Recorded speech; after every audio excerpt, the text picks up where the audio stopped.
There's a big night of Irish music this Thursday night, this 18th of June now. It's in the Bloomsbury Theatre, Gordon Street, WC1. Now, it's billed as an Irish Hoolie in Bloomsbury. Some of the finest exponents of Irish music, song and dance at London will be gathering to entertain you. Now, headlining are the London Lassies with Chris O'Malley. Now, there are also many, many special guests. I'm delighted to have online to tell us more one of the founding members of the London Lassies, Karen Ryan. Karen, good afternoon. Good afternoon, Gerry. How are you? Not bad at all, Karen. Nice to speak with you. Now, unbelievably, I understand that the London Lassies have been together in different forums for 15 years. And to celebrate, you've brought out a new album, and we'll hear a track from that in just a couple of minutes' time. Now, I know that you're a multi-talented lass playing the fiddle, the mandolin, the banjo and the whistle, but can you give us a little introduction to the rest of the lineup of the London Lassies? Tell us more about the music. Well, we're a six-piece band, and the current lineup has myself and fellow founding member Elaine Conwell, who's another fiddle player, and then two of the other band members have been with us now for the last couple of albums, and that's Elma McGilligan on flute and whistle, saxophone and backing vocal. She's from Listowel in County Kerry originally, but living over here for many years. And then our singer and harpist, Brona McVitie, who's from Rostrevor in County Down. Again, she's been living in London many years. She's actually just moved back to Rostrevor, so she's going to be commuting, but still very much with the London Lasses. And our two new members of the band, our youngest member, who's only 19, fantastic musician, concertina player called Brogan McAuliffe, London-born of Killarney parents. And then our new accompanist, we've traditionally had a male accompanist, like a little bit of equality in there. And we have Chris O'Malley, who's from Leeds, on piano and guitar with us for this new fifth album. Absolutely superb. Cracking lineup. Now, what's the name of the album, and can you expect that it will sort of reflect some of the older material as well as your contemporary music? Yes, the new album is called The One I Loved the Best, and really it's a snapshot of what we've been doing over the last 5 years. It's 5 years since the last album, and we started putting material together with our old members, including Pete Quinn, my husband, on keyboard, and Maureen Denane on accordion, who's now very busy with motherhood. And they've got about maybe a third of the album, which was worked together with them, including some sax and banjo tracks, which is something that's new to the band. And then we've had some work that we did with Aileen Gagan, who's a fantastic flautist and accordionist from Cavan.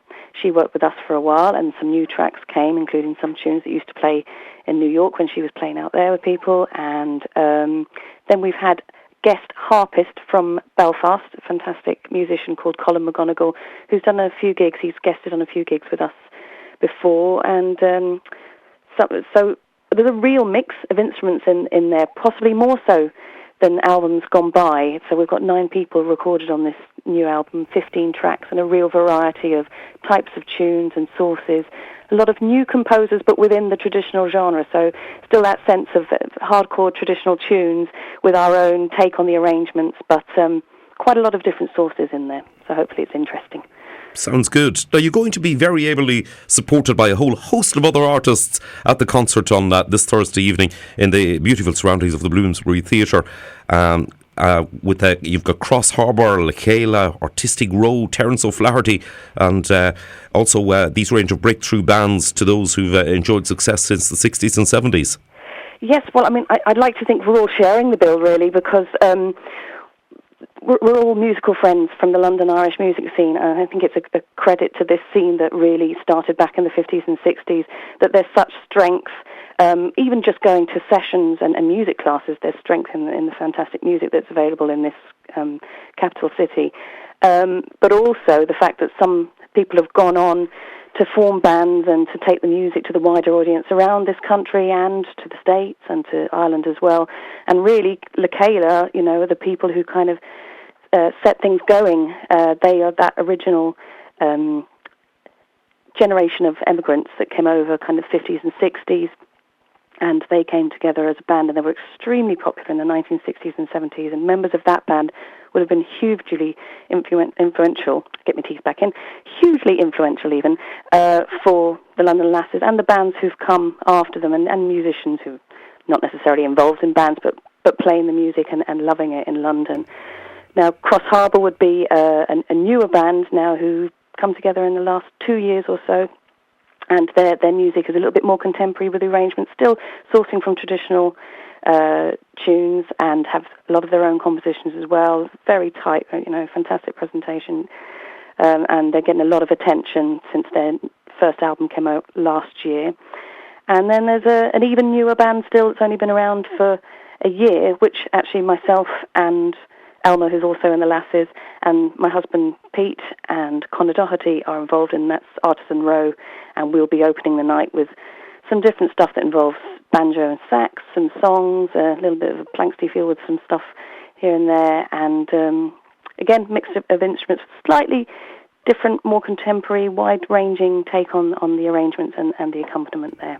Sounding good. Now, you've performed your superb style of music, I'll have to say, in many prestigious areas, like prestigious places, for example, Dublin City Hall, the Philadelphia Irish Festival. You also supported the Chieftains in the Royal Albert Hall. Yeah. You've had a long career. Are there any moments that stand out for you?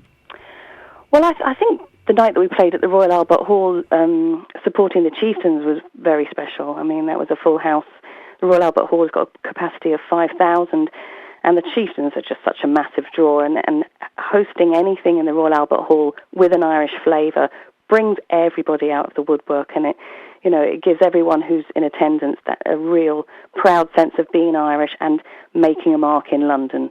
And I think to come out on the stage, the roar from the audience was fantastic, and to play and be so well received and so well supported by the Chieftains in wanting to have us there and being involved with us is great. And we're very lucky as well that Matt Malloy, who's the flute player with the Chieftains, has endorsed our new CD, and that carries an awful lot of weight for him to say nice things about our music. So that would certainly be one of the main exciting things. I mean, I don't know, down the years, it's all been great fun. Going to the States was brilliant with the first couple of albums. What's interesting when you go over there is the Irish community in America took a while to understand why there would be a band from London playing Irish music, because they feel they have a direct connection with Ireland. They don't understand that there's such a strong community of Irish in London. I suppose because going back, the older community just think England. No, surely not. They couldn't be involved with the Irish community. Of course, I don't know, I suppose we helped educate some of that older Irish-American audience who perhaps didn't have direct connections with family still in Ireland, that there is such a strength of Irish community here in London and in the wider English and Scottish community. Indeed. Now, needless to say, you'd encourage people to go along to the Irish Hoolie in Bloomsbury, at the Bloomsbury Theatre this coming Thursday. It's actually the official launch of Irish Music and Dance in London, and a fundraiser towards staging the 17th Return to Camden Festival. Now, Karen, you're a director of this event. Can you give us some of the details of the organising group of the festival of the Return to Camden? That's right. I mean, we've been organising Return to Camden Town Festival this is our 17th year now. We started in 1999, thinking it might be a one-off, and then it was so well received. We've been going on ever since. And last year we started to go about forming our own umbrella organisation for the festival and for wider activities promoting Irish music, song and dance in the capital. And believe it or not, it took a lot to come up with the name Irish Music and Dance in London, but we were shortening it to IMDL. And apart from delivering the festival, we will be doing other events at different times of the year. We will also be focusing on some of the events that we deliver through the festival, being in new high-profile venues that perhaps Irish music hasn't really been celebrated before, giving us more prominence in London. And funding permitting, we would like to do other events in different parts of London, and just make sure we're very visible and we're a way for the Irish community to continue to be in contact with each other across this massive metropolis. It is really quite a challenge to feel that Irish community, and I hope that we do help with that, and we'd like to help further with it. And Bloomsbury Theatre this is the first time we've ever done anything there. It's a massive venue. It's a gorgeous venue right in the heart of the West End, very excited about staging something there. Last year, for the first time, we staged something at the beautiful King's Place in King's Cross, which is the first dedicated concert venue in London since the Barbican was built. So it's another beautiful, high-profile venue, and they were delighted to have us. We forged a new relationship with them. We will be continuing to host things there.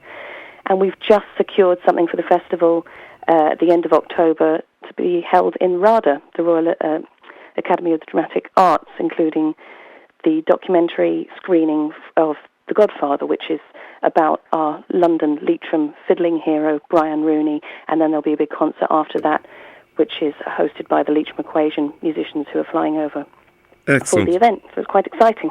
Indeed so. Now, the Irish Hoolie sounds like an ideal night for all the family. Tickets £15, £5 for under 18s, booking fee but only once per transaction. Visit the bloomsbury.com for details. There's also details on our website, www.irishradio.org. The doors are open at 7, the performance at 7:45. Karen, listen, have a great night. It's been lovely speaking to you. Thank you, likewise. Lovely to speak to you, Gerry. Thank you.